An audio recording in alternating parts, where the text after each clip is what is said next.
2024 के लोकसभा चुनाव से पूर्व विपक्षी एकता की कवायद तेज हो चुकी है, जिसमें कई दल हाथ आजमा रहे।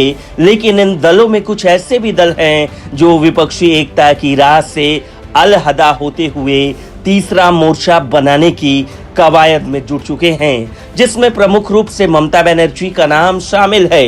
लेकिन आपको बता दें कि आगामी लोकसभा चुनाव के सियासी दंगल से पहले उन्हें तगड़ा झटका दे दिया गया। हालांकि वे इस फेहरिस्त में इकलौती नहीं हैं, बल्कि कई दूसरे दलों के रहनुमा भी इसमें शामिल हैं, जिन्हें चुनाव आयोग की तरफ से तगड़ा झटका लगा। दरअसल आगामी लोकसभा चुनाव से पूर्व चुनाव आयोग ने कुछ दलों से राष्ट्रीय पार्टी का तमगा छीन लिया, जिसमें सबसे पहले ममता बनर्जी की पार्टी टीएमसी शुमार है। टीएमसी अब राष्ट्रीय पार्टी नहीं रही। उधर टीएमसी के अलावा एनसीपी यानी राष्ट्रीय कांग्रेस पार्टी, सीपीआई यानी कि कम्युनिस्ट पार्टी ऑफ इंडिया से भी राष्ट्रीय पार्टी का दर्जा छीन लिया गया। आगामी लोकसभा चुनाव से पूर्व इन सभी दलों के लिए ये बड़ा झटका माना जा रहा।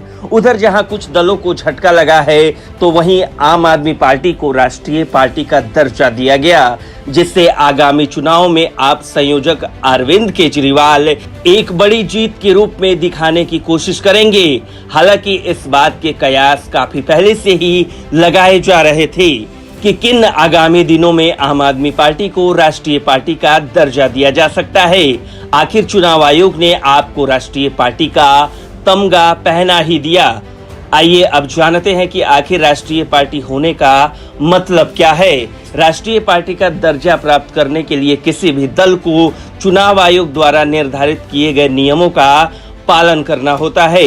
राष्ट्रीय दल का दर्जा प्राप्त करने के लिए किसी भी दल को 3 अलग अलग राज्यों में लोकसभा की 2% सीटें यानी कम से कम 11 सीटों पर विजयी पताका फहराना होता है। ध्यान रहे कि ये 11 सीटें अलग अलग राज्यों की होनी चाहिए, तभी वो राष्ट्रीय पार्टी करने की पात्रता हासिल कर सकता है। ब्यूरो रिपोर्ट, न्यूज़ चौक।